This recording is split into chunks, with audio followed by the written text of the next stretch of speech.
Hey all, Tim here with today's SCE. Hope wherever you're at, you're doing awesome. Thanks so much for watching. So this is part 5 on our series of deep identity change. And if you've been following us up to this point, we've talked about how important our identity is. And our identity is the internal picture, image, basically the expectation that we carry around on the inside of us of who we are, what level of success we deserve, what level of proficiency and excellence we operate in any area of life, and pretty much who we are as a person and how we show up in everything that we do.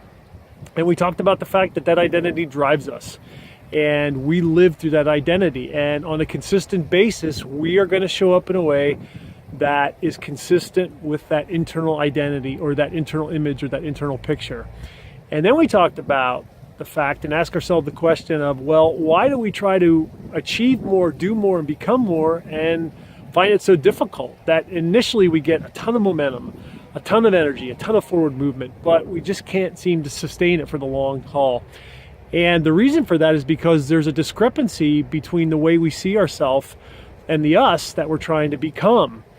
And we talked about the fact that really to be able to move on to the next level and sustain that energy and sustain that flow, we need to change our internal picture to align with the new us, the us of where we want to go, as opposed to our current us, because our thinking is going to move to our default state. And we've practiced our image for so long that we automatically operate from that standpoint. But if we take the time to change the internal image first, we can then do and become and achieve just about anything we want to. And when those two things align, our internal image and our goals, we get to where we want to go. But when they don't, we struggle and fall backwards.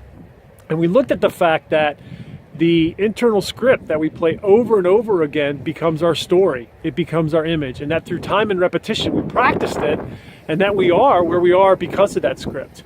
And that we need to create a new script, a new image, if you will, and through time and repetition, practice that over and over again to be able to move us into alignment with that new us, that higher goal, that higher level of success. And we looked at a lot of different tools for doing that. We looked at visualizations and affirmations and gratitude and all kinds of things.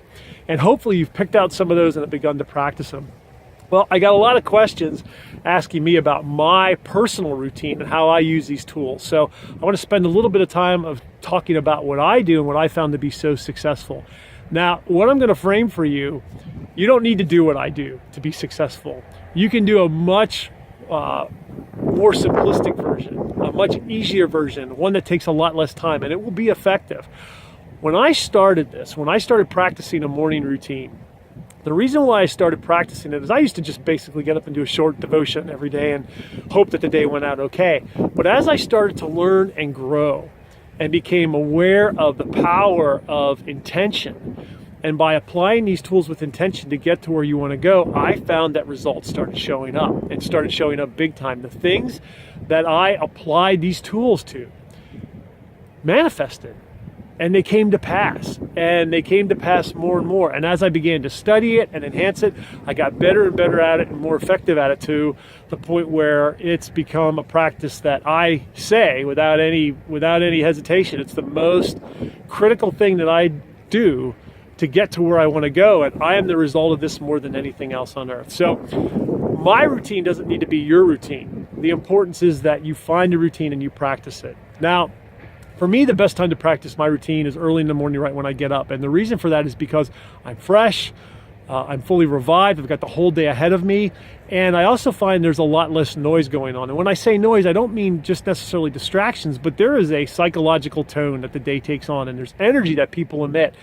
And a lot of times that energy accumulates, and it almost is like this heaviness that you can experience. And I found that in the early morning hours, that isn't there. And the thoughts just seem to flow more freely. Things just seem to go better. So for me, my routine occurs every morning. And the other reason why a morning routine is so important is because you practice success right out of the gate. You are literally programming yourself to become more successful and to set yourself up for success short-term and long-term. And when you do it time and time again, you're embedding it in your spirit, in your emotions, in your physiology, in your words, your actions. and it becomes your default state where you wake up and you automatically feel in alignment with the you that you're trying to become, and that's just awesome. So for example, if you're trying to become more grateful or thankful or confident or whatever, by practicing this and by doing it again and again and again, you wake up and you automatically gravitate toward that state. So for me, by doing this early in the morning, it sets you up for the rest of the day. I also do a mini one before I go to bed, but it's a lot shorter. So I typically, my routine works like this. I typically go to bed between 9 and 10 in the evening and wake up sometime between 1 and 2 in the morning. And I do that virtually 7 days a week. I'm fortunate that I can thrive on just 4 or 5 hours of sleep, sometimes a little more, sometimes a little less, but I'm wide awake.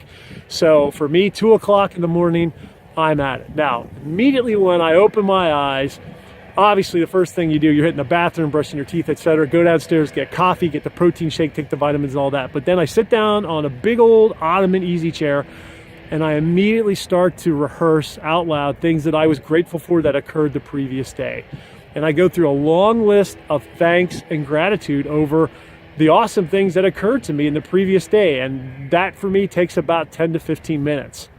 After I'm done with that, there's a whole host of Bible verses that I confess over my life and over the lives of the people that are important to me. For example, I'm strong and courageous. I'm the head and not the tail. I'm atop and not beneath. I'm expanding. I'm being increased 1,000-fold, etc., etc. I probably have 3 or 4 dozen that I confess out loud every day, and that takes about 15 to 20 minutes. So now we're up to about half an hour. After that, I then start to practice gratitude for the things that I'm not, but I'm trying to become. And that involves spiritual, mental, emotional, career, finance, driving the race cars, racing the bike, speaking, coaching, counseling, family, friends, things I want to do.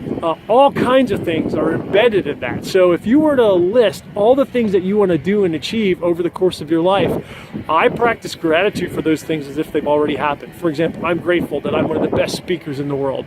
I'm grateful that I'm worth X amount of money. I'm grateful that I'm offering greater service and impact and value every day.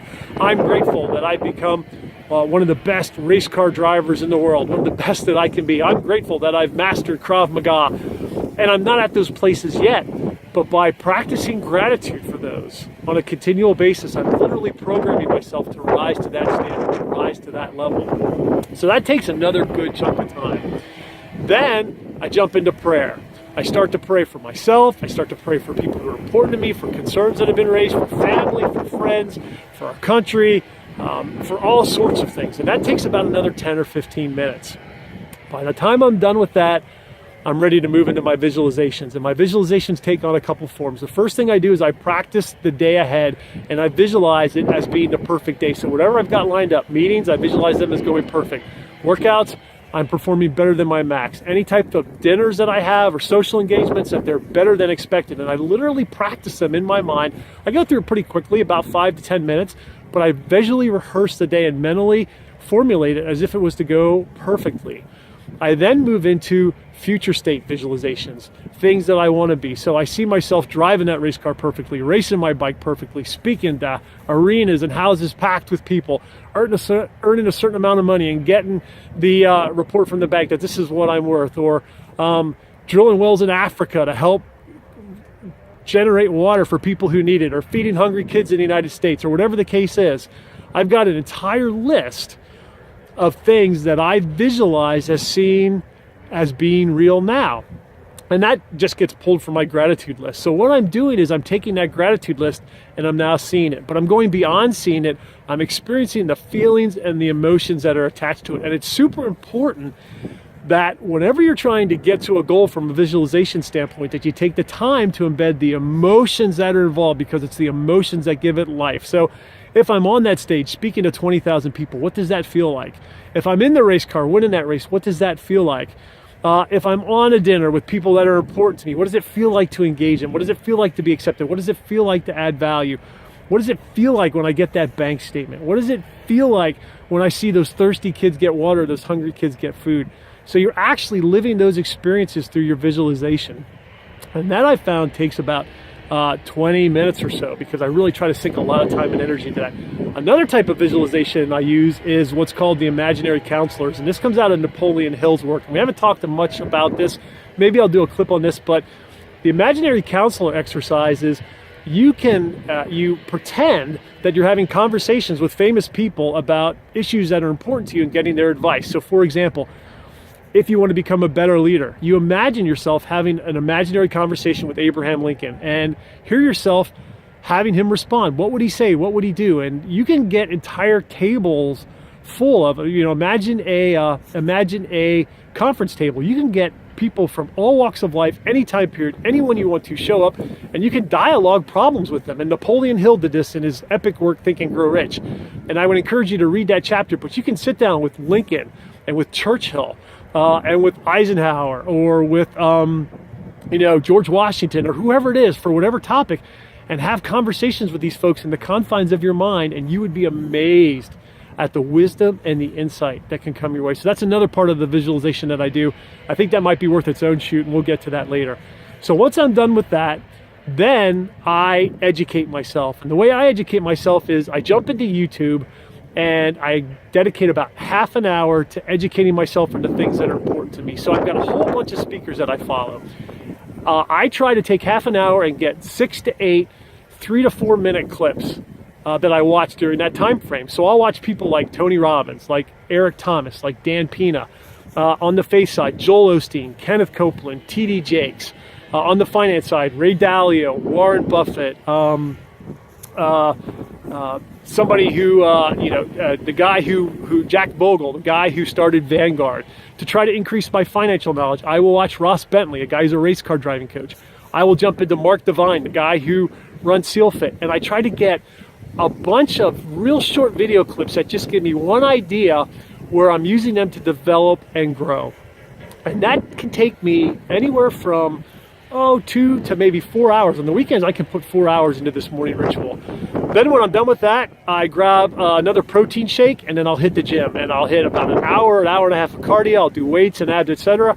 Come back, shower, and boom, I'm ready for the day. And I do that practically every day of the week. Now, days when my time is short and I don't have a lot of time, I can actually condense that into about 60 minutes. And if I'm driving somewhere, I can actually transition that over to my drive-in the morning so I can use that drive time. But even in my car, my daily ritual is I'm typically listening to a podcast or something positive on the radio, not the news, not checking out the music. Maybe I'll do that in the evening. But once again, trying to use that to set myself up for success. A while ago, there was a study, and they found that if you jump into college courses and things like that, for every hour you put in, you get an hour benefit. But for every hour self-development and internal work like we're talking about, it's a 7-to-1 benefit. So for every hour you put in, it's in essence like sitting in a classroom for 7 hours. So for me, I take this seriously because there's things that I want to do, places I want to go, and I've seen it work so effectively. So that is my morning ritual in a nutshell. I do a quick one in the evening, which is basically gratitude. I replay the day, and if there's anything that didn't go the way I wanted to, I actually reprogram it and play it like I wanted to in my mind and just fantasize that it went the way I wanted to.